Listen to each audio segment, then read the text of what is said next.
Hi everyone. ఈ వీడియోలో volume analysis ట్రేడింగ్లో ఎంత ఇంపార్టెంట్ అనే అంశం మీద మాట్లాడదాం. ప్రైస్ అంది మార్కెట్లో సెంటిమెంట్ ఏ విధంగా ఉంది, ఏం జరుగుతుందో అని చెప్తుంది. వాల్యూమ్ మార్కెట్లో పార్టిసిపేషన్ ఏ విధంగా ఉంది మరియు ఆ పార్టిసిపేషన్ యొక్క స్ట్రెంగ్త్ ఏ విధంగా ఉంటుంది అనే విషయం చెప్తుంది.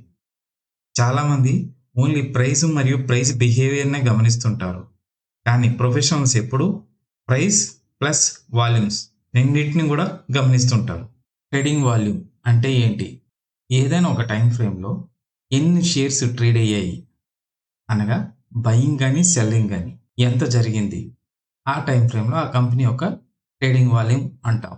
ఆ వాల్యూమ్ నెంబర్ ఎంత ఎక్కువ ఉంటే అంత మంచిది. ఎందుకనగా పార్టిసిపేషన్ బాగా జరిగినట్టు మరియు పార్టిసిపెంట్కి ఆ కంపెనీ మీద లేదా ఆ ఇండెక్స్ మీద అంత ఇంట్రెస్ట్ ఉన్నట్టు మనం అర్థం చేసుకోవచ్చు. ఎగ్జాంపుల్ కోసం XYZ కంపెనీ ఏదైనా 1000 షేర్లు బయింగ్ జరిగింది, 1000 షేర్లు సెల్లింగ్ జరిగింది. టోటల్ ట్రేడింగ్ వాల్యూమ్ 1000 అవుతుంది. వాల్యూమ్ ఎందుకు ఇంపార్టెంట్ అని అనిపించవచ్చు. వాల్యూమ్ ట్రెండ్ని కన్ఫర్మ్ చేస్తుంది. ప్రైస్ రైజ్ అవుతుంది, వాల్యూమ్ కూడా రైజ్ అయితే ఆ ట్రెండ్లో స్ట్రెంగ్త్ స్ట్రాంగ్గా ఉన్నట్టు, అంటే అప్ ట్రెండ్ ఏదైతే జరుగుతుందో దాంట్లో స్ట్రెంగ్త్ బాగా ఉన్నట్టు. ప్రైస్ పడుతుంది, వాల్యూమ్స్ కూడా బాగా ఇంక్రీజ్ అవుతున్నాయి, అంటే ఆ డౌన్ ట్రెండ్కి స్ట్రెంగ్త్ బాగా ఉన్నట్టు. ప్రైస్ అప్ సైడ్ అని అవ్వచ్చు, డౌన్ సైడ్ అని అవ్వచ్చు. వాల్యూమ్స్ తగ్గినట్లయితే మనకు అనిపించవచ్చు ఇప్పుడు వాల్యూమ్ తగ్గిందా పెరిగిందా అనేసి. రీసెంట్కి దానికి ఏదైతే ప్రీవియస్ హిస్టరీ ఉంటుందో ఆ వాల్యూమ్స్తో మనం కంపేర్ చేసుకుంటే మనకి వాల్యూమ్స్ పెరిగాయా తగ్గాయా చాలా తక్కువ ఉన్నాయనే విషయం అర్థమవుతుంది. చాలా తక్కువ ఉన్నట్లయితే ఆ మూవ్లో స్ట్రెంగ్త్ బాగా లేనట్టు, అంటే వీక్నెస్ చాలా ఎక్కువ ఉన్నట్టు అనే విషయం మనం అర్థం చేసుకోవచ్చు. ఈ వీడియోని కేవలం ఎడ్యుకేషనల్ మరియు ఇన్ఫర్మేషన్ కొరకు చేయబడినది. నేను సెబీ రిజిస్టర్డ్ సలహాదారుని కాదు. ఈ వీడియో ఎటువంటి రికమెండేషన్ గాను, సజెషన్ గాను, టిప్స్ గాను పరిగణించరాదు. వాల్యూమ్స్తో మనం బ్రేక్అవుట్స్ కూడా ఐడెంటిఫై చేయవచ్చు. ప్రైస్ కన్సల్టేషన్ జరుగుతుంది, బ్రేక్అవుట్ అవుతుంది. బ్రేక్అవుట్ అవుతున్నప్పుడు వాల్యూమ్స్ కనుక ఎక్కువగా ఉన్నట్లయితే అది జెన్యూన్ బ్రేక్అవుట్ అయ్యే ప్రాబిలిటీ పెరుగుతుంది. అదే బ్రేక్అవుట్ అవుతుంది ప్రైస్ రేంజ్ నుంచి, కానీ వాల్యూమ్ స్ట్రెంగ్త్ ఎక్కువగా లేదు, అంటే లో వాల్యూమ్స్ ఉన్నాయి, అది ఫాల్స్ బ్రేక్అవుట్ అయ్యే ఛాన్సెస్ చాలా ఎక్కువ. మనం అనుకున్న ట్రెండ్ సైడ్ వాల్యూమ్ ఉంటే మంచిది. No volume no trade. ఇలాంటి అప్డేట్స్ కోసం ఛానల్ని సబ్స్క్రైబ్ చేయండి, వీడియో నచ్చితే లైక్ చేయండి, షేర్ చేయండి. స్మార్ట్ మనీ యాక్టివిటీ జరిగిన, ఇన్స్టిట్యూషనల్ యాక్టివిటీ జరిగిన, అనగా బయింగ్ చేసిన సెల్లింగ్ చేసిన వాల్యూమ్లో అయితే తప్పనిసరిగా ఒక స్పైక్ కనిపిస్తుంది, అంటే సడన్ ఇంక్రీజ్ ఇన్ వాల్యూమ్ మీకు కనిపిస్తుంటుంది. అది సిచ్యువేషన్ బట్టి డిపెండ్ అయ్యి 10 days 15 days 20 days అలాగే మీ ప్రీవియస్ హిస్టరీతో కంపేర్ చేసుకుంటే మీకు డిఫరెన్స్ అర్థమవుతుంది. ప్రైస్ యాక్షన్ మరియు వాల్యూమ్ని రెండింటిని కంబైన్ చేసి చూడటం వల్ల మీకు చాలా ఇన్పుట్స్ అయితే అర్థమవుతుంటాయి. మార్కెట్ సెంటిమెంట్ ఏ విధంగా ఉందో కూడా అర్థమవుతుంది.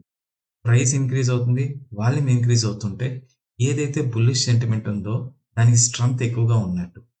ప్రైస్ ఇంక్రీజ్ అవుతుంది కానీ వాల్యూమ్ డిక్రీజ్ అవుతుంది, ఏదైతే ప్రైస్లో ర్యాలీ జరుగుతుందో దాంట్లో వీక్నెస్ స్టార్ట్ అయ్యిందని అర్థం. ప్రైస్ పడుతుంది, వాల్యూమ్ కూడా ఇంక్రీజ్ అవుతుంది, బీరిష్నెస్ సెంటిమెంట్ బాగా ఎక్కువగా ఉన్నట్టు, బహుశా పానిక్ సెల్లింగ్ కూడా అవ్వచ్చు.